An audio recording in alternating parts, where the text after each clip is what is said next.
Welcome to TripIn. My name is Miguel and I've been living in China for 12 years, and since moving to China in 2010, one thing has stood out above everything else, and that's China's massive high-speed rail system.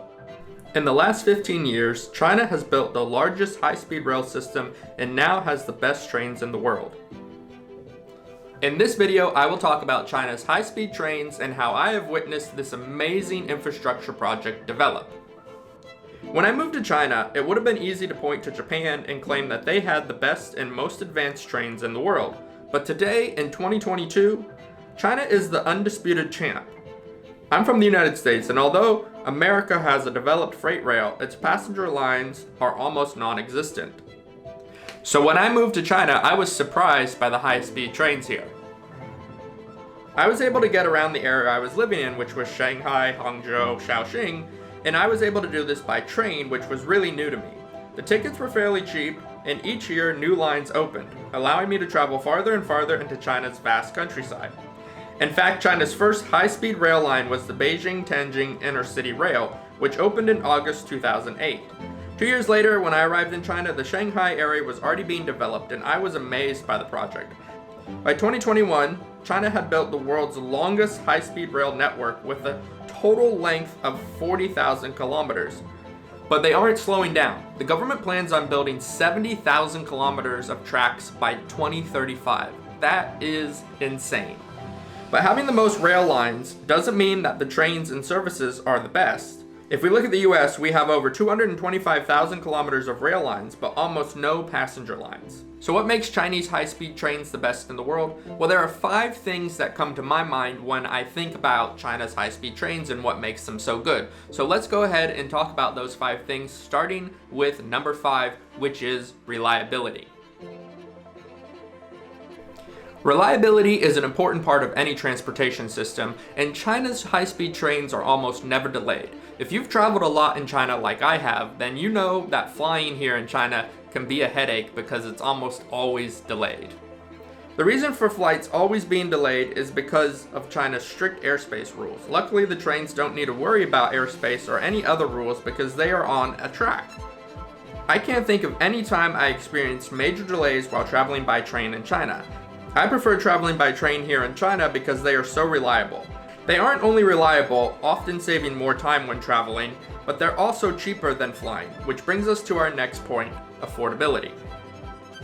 Price is always a factor when traveling, and when traveling by train in China, it's often cheaper than buying a flight.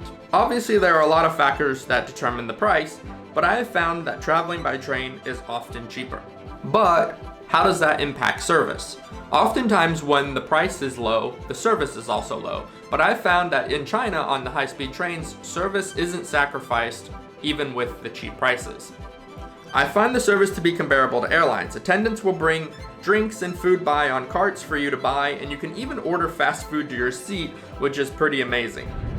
Hey guys, so it's almost dinner time and we wanted something different. If you've been in China, you've probably had the train food, and it's usually just like gai fan, which is like rice and beef or rice and chicken or something. Yeah, so we decided not so good. No, right? It's not so good. So we decided to go for something else, and we decided to order delivery to get food delivered.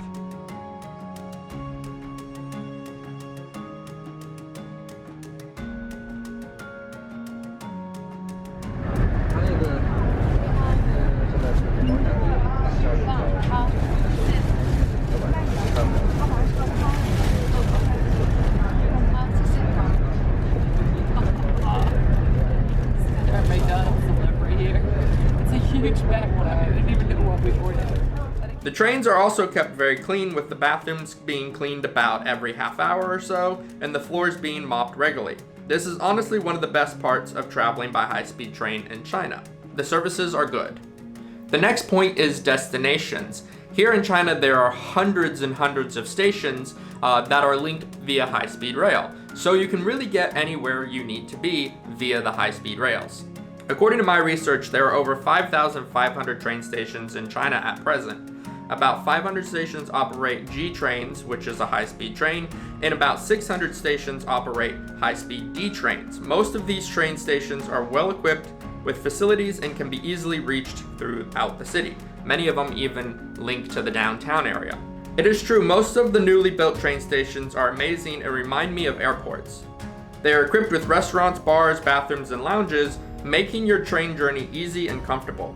Because there are over 1,100 high-speed train stations, you can easily get to almost every major city in China, which is another reason I often take the trains here in China. This brings us to our last point, which is availability. On top of being linked to almost every major city, the high-speed trains run almost hourly. The availability is oftentimes better than airlines. Looking at my app, I can see 24 trains leaving from Shanghai to Beijing on any given day. This means trains are leaving about every half hour, which means there is a ton of availability. The Shanghai to Beijing route is popular, but other routes also have good availability with 5 to 15 trains leaving every day. Shanghai to Chengdu has 9 routes, and the list goes on and on. As you can see, these 5 reasons make Chinese high-speed trains the best in the world, and I'm not the only one that thinks this way. You can search for other videos or articles about China's high-speed rails and find countless people talking about how great these trains are compared to other countries. You can also see that Chinese people love the trains because ridership went from around 127 million rides in 2008 to over 2.2 billion rides in 2019. What do you think of China's high-speed rails? How do they compare to your country? Leave a comment below to let me know what you think, and also if you want to see more train trips, check out this video over here. Click on this one. I will see you over there in the next video. Bye bye.